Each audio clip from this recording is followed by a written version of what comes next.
ایک خاتون نے مجھے کہا کہ میرے میاں سے طلاق ہو گئی, میں اپنے بچے لے کے شارٹ ہو رہی ہوں.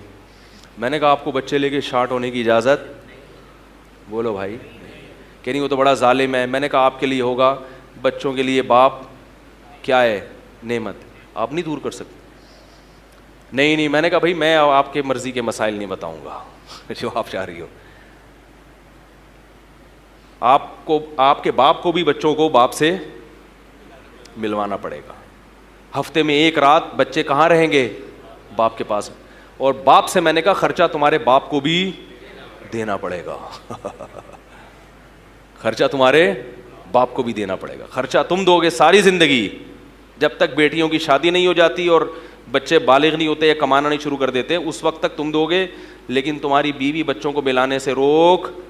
لیکن ایسا معاشرے میں نہیں ہوتا. جس کی لاٹھی اس کی بھینس. عدالت جا کے پھر پھڈے کرتے ہیں, وہ ادھر چھینتا ہے وہ ادھر. ایک عجیب, خود بھی برباد اور دوسروں کو بھی برباد, خود بھی بے سکون. شریعت سے فیصلہ ہی نہیں کرواتے. جو کرواتے ہیں وہ ایسے بھی کیسز آئے ہیں.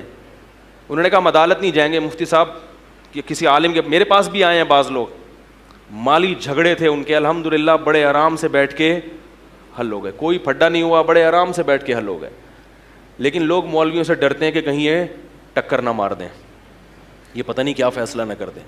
تو یاد رکھو, جب حق کی تلاش میں ہو تو پھر یہ نہ دیکھا کرو کہ میرے حق میں فیصلہ ہوگا یا میرے خلاف فیصلہ ہوگا. اور علماء کی ایک عجیب بات ہے, وہ یہ بھی بتا دیتے ہیں کہ اصل کیا ہے اس میں ہے بھائی, اصل کیا ہے, اور یہ بھی بتا دیتے ہیں کہ اس اصل کا آپ کے حق میں فیصلہ ہوگا نہیں, کیونکہ آپ کے پاس گواہ نہیں ہے. اس لیے بہتر یہی ہے. مثال کے طور پر ایک آدمی نے کسی 1 کروڑ روپے کے کھا لیے, 1 کروڑ روپے کھا لیے مگر گواہ نہیں ہے. جس نے 1 کروڑ دیے ہیں اس کے پاس گواہ نہیں ہے. اب عدالت میں آپ جائیں گے نا, تو عدالت آپ کو دیانتاً کیا ہے اللہ اور اللہ کا معاملہ کیا ہے وہ نہیں بتائے گی. عدالت کہے گی گواہ لے کر آؤ, نہیں ہے تو آپ کو کہے گی چلو جاؤ یہاں سے, گواہ نہیں. مفتی کے پاس آؤ گے تو جس نے کھائے ہیں نا, مفتی اس کو پہلے اللہ کے عذاب سے ڈرائے گا. بولے گا فیصلہ تو میں تمہارے حق میں کر رہا ہوں کیونکہ گواہ نہیں ہے, لیکن یہ صرف دنیا کی حد تک فیصلہ ہوگا. آخرت میں کیا لگیں گے؟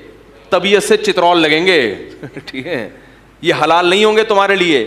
یہ بات جج نہیں بتائے گا, کیونکہ وہ خود چند ججوں کے علاوہ وہ خود کئی لوگوں کے پیسے کھا کے بیٹھا ہوا ہوگا. بلکہ اس نے تو کھائے 1 کروڑ والے سے پیسے ہوں گے, گواہوں کو ویسے ہی سائڈ پہ لگا دیا ہوگا. بعض دفعہ جھوٹے گواہ ہوتے ہیں, تو مفتی تو بتا دے گا کہ بھئی یہ گواہ ہیں, گواہ کی بیس پر فیصلہ تو تمہارے حق میں کر رہا ہوں, مگر حقیقت اللہ ہی بہتر جانتا ہے. یہ گواہ جھوٹ بول رہے ہیں تو یہ رقم تمہارے لیے حلال, کیونکہ نبی بھی یہ فیصلہ کرتے ہوئے بتاتے تھے. صحیح حدیث ہے, آپ صلی اللہ علیہ وسلم نے فرمایا, روایت کا مفہوم ہے کوئی جھوٹے گواہوں کے ذریعے مجھ سے فیصلہ کروا لے تو وہ چیز اس کے لیے حلال نہیں ہوگی, وہ آگ کا ایک ٹکڑا کھا رہا ہے اپنے لیے. کئی دفعہ ایسے ہوا کہ کیس ہوا تو وہ ڈر گیا سامنے والا, تو میں نے پھر اس کو کہا, جس نے دیے تھے نا پیسے, اس کو میں نے کہا دیکھو تمہارے پاس گواہ ہے نہیں, یہ دے گا ایک دھیلا نہیں, تو کیوں نہ 50 لاکھ لے کے باقی 50 لاکھ معاف کر دو. کیا خیال ہے بھائی؟ ملنے والا تو تمہیں دھیلے گا بھی نہیں ہے کیونکہ گواہی نہیں ہے تمہارے پاس. اس کو تو میں نے کہا ہم نے ڈرا دیا, ہم نے بول دیا بھائی پورے دو, لیکن اگر نہیں دے گا تو کوئی بھی کچھ, کہ ہمیں کیا پتا تم سچ بول رہے ہو.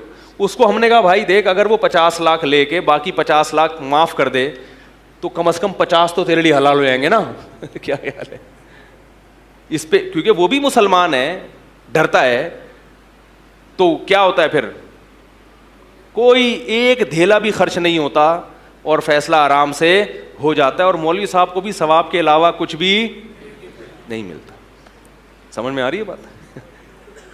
مولوی صاحب کو ثواب کے علاوہ ان فیصلوں میں بولو بھائی کچھ بھی نہیں ملتا. یہ بھی آپ کو بتا رہا ہوں, ہمارے اس میں کوئی ذاتی مفاد نہیں ہوتا. جبکہ عدالت میں لاکھوں روپے خرچ ہوتے ہیں, گالی گلوچ الگ, ہاتھ میں پھر بھی بولو بھائی کچھ نہیں آتا.